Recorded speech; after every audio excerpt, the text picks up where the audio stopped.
আজকে থেকে ধরেন লক্ষ কোটি বছর আগে, কত কোটি বছর আমরা জানি না, আল্লাহ রাব্বুল আলামিন একা ছিলেন, একা। তিনি সর্বপ্রথম সৃষ্টি করলেন আরশে আযীম। কি সৃষ্টি করলেন? আরশ আল্লাহ রাব্বুল আলামিনের একটা এমন স্বতন্ত্র সম্মানিত একটা সৃষ্টি, যেটা সবচেয়ে বড় সৃষ্টি, এর চেয়ে বড় কোনো সৃষ্টি নাই। এমনকি কিয়ামতের মাঠে এই আরশের ছায়া আল্লাহ রাব্বুল আলামিন 7 শ্রেণীর মানুষকে ছায়া দিবে। ওই 7 শ্রেণী সম্পর্কে আমরা অন্য হাদিসে পড়ে নিব, অনেকে হয়তো জানেন। তো আরশ সৃষ্টি করার পরে আরশটা ছিল পানির উপরে। কোথায় ছিল? পানির উপরে। সূরা হুদের মধ্যে আছে। আমি শুধু রেফারেন্সগুলো আপনাদেরকে সূরাগুলো বলে দিব, বাসায় গিয়ে আপনারা পড়বেন। প্রত্যেকটা আয়াত কিন্তু এখানে ধরে ধরে বলার সময় নাই আর কি আমার কাছে। তো আরশটা ছিল পানির উপরে। এরপরে আল্লাহ রাব্বুল আলামিন আসমান এবং জমিন সৃষ্টি করেছেন 6 দিনে। পুরো মহাবিশ্ব আল্লাহ রাব্বুল আলামিন সৃষ্টি করেছেন কত দিনে? 6 দিনে। ফি সিত্তাতি আইয়াম, 6 দিনে। এখন সৃষ্টি করার পরে আল্লাহ রাব্বুল আলামিন কলম সৃষ্টি করেছেন। কি সৃষ্টি করেছেন? কলম। ইলমের সাথে যে কলমের সম্পর্ক, এটা একটু পরে আরো ক্লিয়ার হবে আপনাদের কাছে। আল্লাহ পাক কলম সৃষ্টি করে বলেছেন উক্তুব, কলম তুমি লিখো। কলম তো আমাদের সংজ্ঞামত জড় পদার্থ, তাই না? হ্যাঁ, তো আল্লাহ পাক বলছেন কলমকে তুমি লিখো। তো কলম কথা বলছে, মাযা আকতুব, আমি কি লিখবো? আল্লাহ পাক বলছেন লিখো, কিয়ামত পর্যন্ত যা যা হবে সব লিখে ফেলো। এরপর আল্লাহ রাব্বুল আলামিন লাউহে মাহফুজের মধ্যে একদম from the very beginning till the last day of judgement প্রত্যেকটা কথা লাউহে মাহফুজে লেখা আছে। এমনকি আপনার কার সাথে বিয়ে হবে সেটাও, কয়টা বাচ্চা কাচ্চা হবে সেটাও। তাই এত অস্থির হওয়ার দরকার নাই, রিজিকে যা আছে আসবে ইনশাআল্লাহ। লেখা যদি হয়ে থাকে আসবে না? আসবে ইনশাআল্লাহ, সবর। তো এই জন্য মুমিনদেরকে বলা হয়েছে তোমরা কখনো হতাশ হবে না, কারণ তাকদীর লেখা হয়ে গেছে, হতাশ হওয়ার কোনো কারণ নাই। একটা প্রবণতা আমরা সমাজে দেখছি আত্মহত্যার।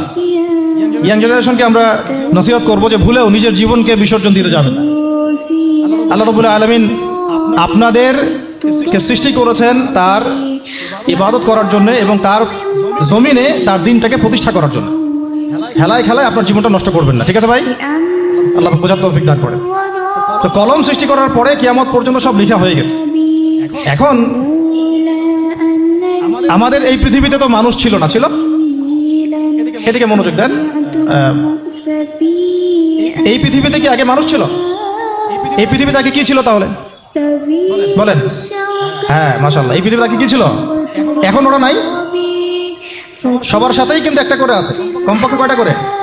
সবার সাথে কমপক্ষে একটা করে। আর কোন কোন জায়গা আছে যেখানে জিনের বড় বড় আখড়া আছে। পৃথিবীতে যে জায়গাগুলো থেকে ইসলাম বিরোধী অপতৎপরতাগুলো চলে, ওখানে জিনের আখড়া বেশি। কথা বুঝতে পারছেন?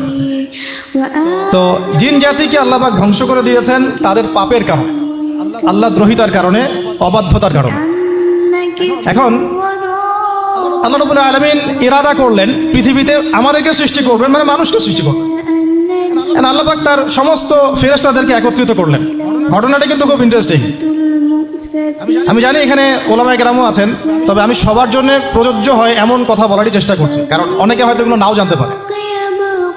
তো আল্লাহ পাকের ভাষায় আমি যদি বলি, আল্লাহ রাব্বুল আলামিন বলছেন বা'দা আউযু বিল্লাহি মিনাশ শাইতানির রাজীম ওয়া ইয ক্বালা রাব্বুকা লিল মালায়েকা ইন্নী জাঈলুন ফিল আরদি খলিফা। হে নবী মুহাম্মদ সাল্লাল্লাহু আলাইহি ওয়াসাল্লাম, তুমি স্মরণ করো সেই সময়ের কথা যখন আল্লাহ তোমার রব সমস্ত ফেরেশতাদেরকে ডেকে বলেছিলেন যে ইন্নী জাঈলুন ফিল আরদি খলিফা, আমি জমিনে মানে পৃথিবীতে আমার খলিফা পাঠাতে চাই। কি পাঠাতে চাই? আরো জোরে বলেন। আল্লাহ পাক বলেননি পৃথিবীতে মানুষ পাঠাতে চাই, পৃথিবীতে নতুন কোনো মাখলুক পাঠাতে চাই। আমাদেরকে আল্লাহ পাক সম্মানের শব্দে সম্মানিত করেছেন, বিশেষায়িত করেছেন। আমাদেরকে বলেছেন আমরা আল্লাহর খলিফা, আমরা আল্লাহর খলিফা। এখন আমরা আল্লাহর খলিফা, কিন্তু পৃথিবীতে মানুষ খিলাফা শব্দ সহ্য করতে পারে। হ্যাঁ, কি অদ্ভুত না? এটা কোরআনের কি শেষের দিকে আছে না প্রথম দিকে আছে? সূরা বাকারার একদম শুরুর দিকে 3টা 4টা 5টা পৃষ্ঠা উল্টালে দেখবেন এই একটা আছে। কোরআন তাহলে শুরু থেকে কখনো খুলেও দেখেনি সে ব্যক্তি। প্রমাণ হলো এটা, সে খুলেও দেখেন, অথবা দেখলেও সে এড়িয়ে গেছে। আল্লাহ পাক আমাদেরকে বললেন যে পৃথিবীতে আমি আমার খলিফা পাঠাতে চাই। তাহলে আদম আলাইহিস সালামকে আল্লাহ পাক মুহাব্বতের শব্দে, সম্মানের শব্দে বিশেষায়িত করলেন কি বলে? সুবহানাল্লাহ, সুবহানাল্লাহ। আর খলিফা কাকে বলে এটা আমি আপনাদেরকে বোঝাচ্ছি একটা দোয়া থেকে। এই যে গাড়িতে করে আমরা বাসা থেকে আসলাম বা যখন কোনো সফরে যাই, আমরা একটা দোয়া পড়ি, সুবহানাল্লাযী সাখারা লানা হাযা ওয়া মা কুন্না লাহু মুকরিনিন ওয়া ইন্না ইলা রাব্বিনা লামুনকালিবুন। এতটুকু তো পড়ি নাকি? ভাই এগুলো পড়তে হবে। বইমেলা এসেছি শুধু লেকচার শোনার জন্য না, ছবি তোলার জন্য না। আজকে জীবনটা পরিবর্তন করার নিয়ত করে যাইতে হবে। ঠিক আছে ভাই? বই প্রকাশ করা, ছাপানো, বিক্রি করা, লেখা, এর চেয়ে বড় কথা আমার জীবনটা ইলমের আলোয় আলোকিত করা। আমি বই লিখলাম ধরেন একটা, আমার মধ্যে সেই আমল নাই, লাভ নাই, লাভ আছে? আমি বই ছাপাইছি 100, 200, 500, 1000, আমি নিজেই আমল করি না, হবে? আগে আমল, আমল জরুরি। ইলমের সাথে আমলটা খুব বেশি জরুরি। আলেম তাকেই বলা হয় যে ইলম অনুযায়ী আমল কর। আল্লাহ পাক বলেন লিমা তাকুলুনা মা লা তাফআলুন, তোমরা এমন কথা কেন বলো যে আমল নিজেরাই করো না? কাবুরা মাকতান ইনদাল্লাহ আন তাকুলু মা লা তাফআলুন, আল্লাহর কাছে সবচেয়ে গর্হিত একটা অপরাধ, তোমরা একটা কথা বলবা কিন্তু আমল করবা না।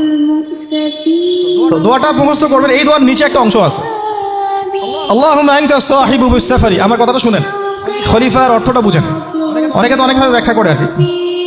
আল্লাহুম্মা আনতা সাহিবু ফিস সাফারি, আল্লাহ তুমি এই সফরে আমার সাথী।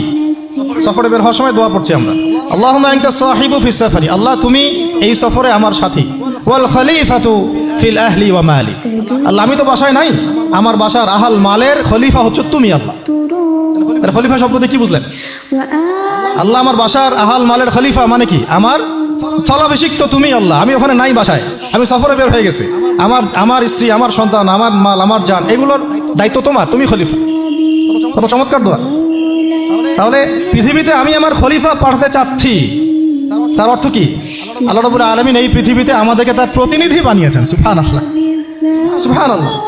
তাহলে আমরা নিজেদের আত্মপরিচয় ভুলে গেলাম যে আমরা আল্লাহর প্রতিনিধি পৃথিবীতে, তাই না? আমরা এখন আব্রাহাম লিঙ্কনের পূজা করতেছি। আব্রাহাম লিঙ্কনের পূজা তো বুঝেন না আপনারা, এটা হচ্ছে ওই যে সোকল ডেমোক্রেসির পূজা। আদতে প্রকৃত গণতন্ত্র বলে কিছু নাই এই বিশ্বের মধ্যে, যা আছে এগুলো তথাকথিত আর স্লোগান, জাস্ট, আর কিছু না। এটা যারা চর্চা করে তারাও জানে, আমাদের কাছে তারাই বলে। আদতে এই আপনার কমিউনিজমের কথা বলেন, এই লেনিন স্টেলিনারিজমের কথা বলেন, আপনি মুসলিনের কথা বলেন, চাইনিজ দর্শনের কথা বলেন, রাশিয়ান দর্শনের কথা বলেন, আর এই যে আরেকটা কি চলতেছে সেকুলারিজমের কথা বলেন, ন্যাশনালিজমের কথা বলেন, এগুলো একটা তাত্ত্বিক মতবাদ শুধুমাত্র। প্রকৃত মতবাদগুলো আপনি পাবেন বিশুদ্ধ যেগুলো কোরআন এবং হাদিসেই, এর বাইরে না। তো আমরা কিন্তু আল্লাহর খলিফা পরিচয় দিতে এখন দ্বিধাবোধ করতেছি। এই জমিনে আল্লাহ পাক আমাদেরকে তার খলিফা বানিয়ে পাঠিয়েছে। এখন খলিফা হলাম কিভাবে? কিসের গুণে খলিফা হলাম? প্রশ্নটা এটা। আমাদের কি 10টা হাত, 10টা পা, বেশি শক্তি ফেরেশতাদের চাইতে, যে আমরা খলিফা হলাম কিসের ভিত্তিতে আর কিভাবে হলাম এটা শুনুন। আল্লাহ পাক বলছেন ওয়াল্লামা আদামাল আসমাআ কুল্লাহা, আল্লাহ বলছেন আমি আদমকে এই মহাবিশ্বের যত নাম আছে, নাউন্স, ইসম, সব শিক্ষা দিয়েছি। সুবহানাল্লাহ। এই মহাবিশ্বের যত নাম, এখানে ইসম শব্দের অর্থ কিন্তু জ্ঞান। ইসম মানে কি? এখানে জ্ঞান। মহাবিশ্বের যে জ্ঞানগুলো আছে এই জ্ঞানগুলো আল্লাহ পাক আমাদের আদি পিতাকে শিক্ষা দিয়েছেন। আমাদের আদি পিতাকে আল্লাহ নিজে শিক্ষা দিয়েছেন। সৃষ্টিগতভাবে আমরা জ্ঞানী ছিলাম না, আল্লাহ পাক আমাদেরকে জ্ঞান শিক্ষা দিয়েছেন।